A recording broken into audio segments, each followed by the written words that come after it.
নতুন করে ডামাডোল পরিস্থিতি বাংলাদেশের সাংবাদিক সূত্রে খবর জানা গেছে, বাংলাদেশের সেনাবাহিনীর সদর দপ্তর একটি উচ্চ পর্যায়ে বৈঠক হয়েছে 23শে মার্চ রাত 12টার সময়।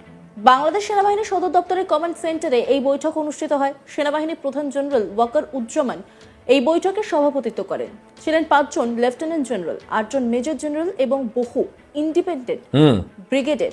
इंडिया के खिलाफ शिकंजा बांग्लादेश की हुकूमत और आर्मी ने कस दिया है। अब इंडियन एजेंट्स की बांग्लादेश में खैर नहीं है। कोकोचिन आर्मी, जिसको इंडिया में ही हैंडल किया जाता है, कंट्रोल किया जाता है, अब उसकी खैर भी नहीं है और इंडियन एजेंट्स की भी खैर नहीं है, क्योंकि बांग्लादेश की आर्मी ने अपना सबसे ताकतवर जो पावरफुल डिवीजन है, 4th डिवीजन है, वो फोर्स स्पेशल फोर्स ढाका में बांग्लादेश में उतार दी है और टैंक भी ढाका में देखे गए हैं।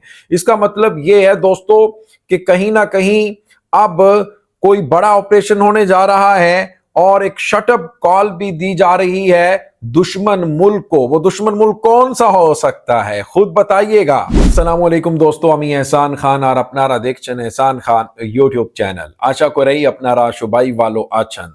मिलिट्री को बार बार इसकी रट लगाई हुई थी। मिलिट्री को होने जा रहा है बांग्लादेश में, क्योंकि प्रोफेसर यूनस, फिर आर्मी चीफ और फिर स्पेशल फोर्स के साथ एक मीटिंग हुई है। उसके बाद मिलिट्री कू हो जाएगा बांग्लादेश में, ये हो जाएगा, वो हो जाएगा। ये सब झूठ का पलंदा था। ये सब फेक स्टोरी फैलाई जा रही थी। हिंदुस्तान की तरफ से कयोस का इन्वायरमेंट बनाया जा रहा था बांग्लादेश के खिलाफ, बांग्लादेश की आर्मी के खिलाफ।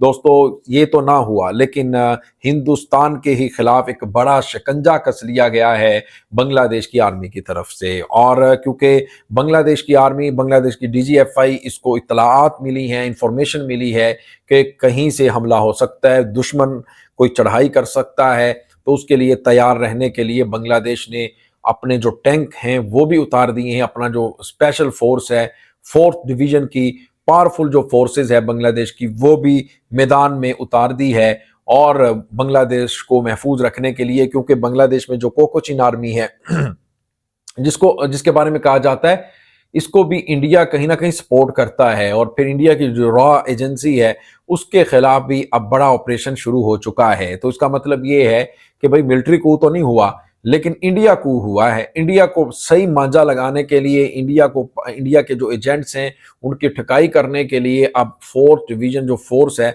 वो ढाका में उतार दी गई है। टैंक आ गए हैं, तो अब जरा तैयार रहिएगा इंडिया वालों, आपने अंत मचा रखी थी। आइए इसी के ऊपर एक वीडियो क्लिप है, वेस्ट बंगाल मीडिया का ही है, वो देखेंगे, फिर हम इसके ऊपर बात करेंगे। वीडियो अंत तक जरूर देखिएगा, बहुत ही इंपॉर्टेंट वीडियो है। चैनल को सब्सक्राइब कर लें अगर अभी तक नहीं किया, बेल आइकन भी प्रेस कर दे। वीडियो को आखिर तक जरूर देखा करें। 3, 2, 1 एंड क्यू। নতুন করে ডামাডোল পরিস্থিতি বাংলাদেশের সাংবাদিক সূত্রে খবর জানা গেছে, বাংলাদেশের সেনাবাহিনীর সদর দপ্তর একটি উচ্চ পর্যায়ে বৈঠক হয়েছে 23শে মার্চ রাত 12টার সময়। বাংলাদেশ সেনাবাহিনীর সদর দপ্তরের কমান্ড সেন্টারে এই বৈঠক অনুষ্ঠিত হয়। সেনাবাহিনীর প্রধান জেনারেল ওয়াকার উজ্জামান এই বৈঠকে সভাপতিত্ব করেন। ছিলেন 5 জন লেফটেন্যান্ট জেনারেল, 8 জন মেজর জেনারেল এবং বহু ইন্ডিপেন্ডেন্ট ব্রিগেডিয়াররা। এই মিটিং চলে 1.5 ঘন্টা মতো। এই মিটিং এর পর জেনারেল ওয়াকার উজ্জামান বাংলাদেশের রাষ্ট্রপতির সঙ্গে দেখা করেন। সেই মিটিং চলে প্রায় 45 মিনিট পর্যন্ত। কর্নেল দীপ্তাংশু চৌধুরী জানান, সভার ডিভিশন যেটা চট্টগ্রামের দিকে থাকে তা ঢাকার দিকে রাত 2টোর সময় প্রস্থান করে এবং প্রায় 3 থেকে 3:30-এর মধ্যে বিভিন্ন পদাতিক ফোর্স, বিভিন্ন ক্যারিয়ার ভেহিকল ঢাকায় ঢুকতে দেখা গিয়েছে। প্রায় 3টে ডিভিশনের 3টে ব্রিগেড তারা ঢাকার বিভিন্ন গুরুত্বপূর্ণ জায়গায় অপারেশনের জন্য নিয়োগ করে। সকালে সেনা অধ্যক্ষ বিভিন্ন ডিভিশনের অফিসারকে ঢাকায় ডাকেন আলোচনার জন্য। বিশেষ কিছু ঘটবে বলে সূত্রের খবর। কি দখল নিতে পারে সেনা, এই বিষয়ে কি জানাচ্ছেন তিনি, শোনাব আপনাদের।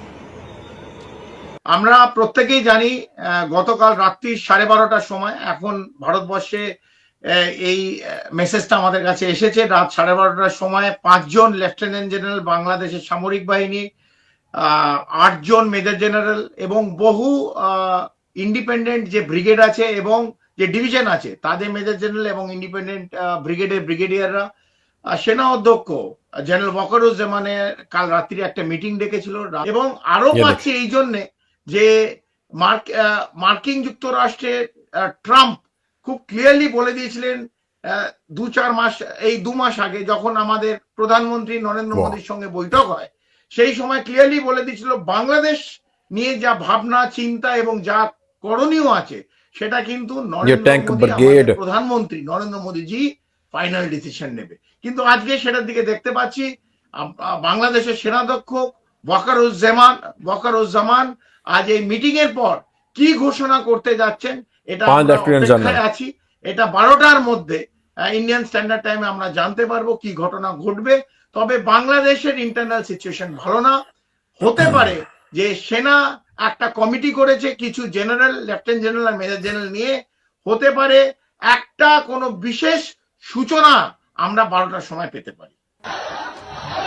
বাংলাদেশের সাংবাদিক সূত্র আরও জানা যাচ্ছে যে রাতের বৈঠকে 5 জন লেফটেন্যান্ট জেনারেল এবং কয়েকজন জেনারেল অফিসার কমান্ডিং সরাসরি উপস্থিত ছিলেন, বাকিরা যোগ দেন ভার্চুয়ালি। देखा दोस्तों, ढाका में बांग्लादेश में किस तरह से जो ब्रिगेड हैं, किस तरह से जो बांग्लादेश की आर्मी है उनको देखा गया है, टैंक देखे गए हैं और किस तरह से बांग्लादेश ने भी तैयारियां शुरू कर दी हैं दुश्मन को मुंह तोड़ जवाब देने के लिए। अगर मैली आंख से किसी दुश्मन ने देखने की कोशिश की तो वो आंख निकाल ली जाएगी, उस आंख को तोड़ दिया जाएगा, उस हाथ को तोड़ दिया जाएगा जो बांग्लादेश की तरफ बढ़ेगा। और ये अंत वक्त इंडिया वाले कहते हैं हम कैप्चर कर लेंगे बांग्लादेश को 2 दिन में।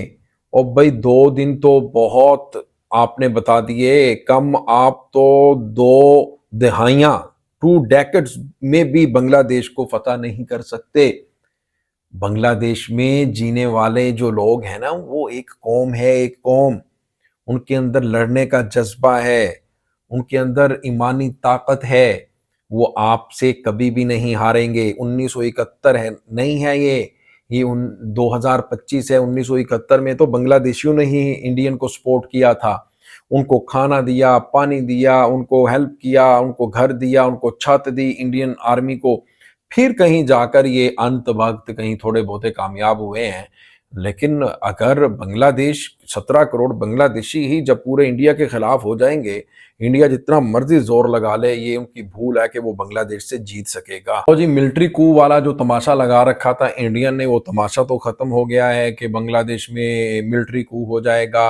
आर्मी एक दो ग्रुप बन चुके हैं, एक दूसरे के खिलाफ हो चुके हैं। प्रोफेसर मोहम्मद यूनुस की अब हुकूमत खत्म हो जाएगी, ये हो जाएगा, वो हो जाएगा। यानी कितना कयोस और किस तरह से सस्पेंस डाला हुआ था इंडियन ने, वो सारे का सारा उसका जो जोर है दोस्तों, वो टूटता हुआ नजर आ रहा है आपको। और अब बांग्लादेश ने भी फैसला कर लिया है, जो दुश्मन कुव्वतें हैं, फोर्सेस हैं, उनके खिलाफ ऑपरेशन किया जाएगा उनसे बचने के लिए। तो दोस्तों आपका क्या कहना है इस वीडियो के बारे में बताइएगा कमेंट सेक्शन में। मिलेंगे आपसे नेक्स्ट वीडियो में, तब तक के लिए अल्लाह हाफिज।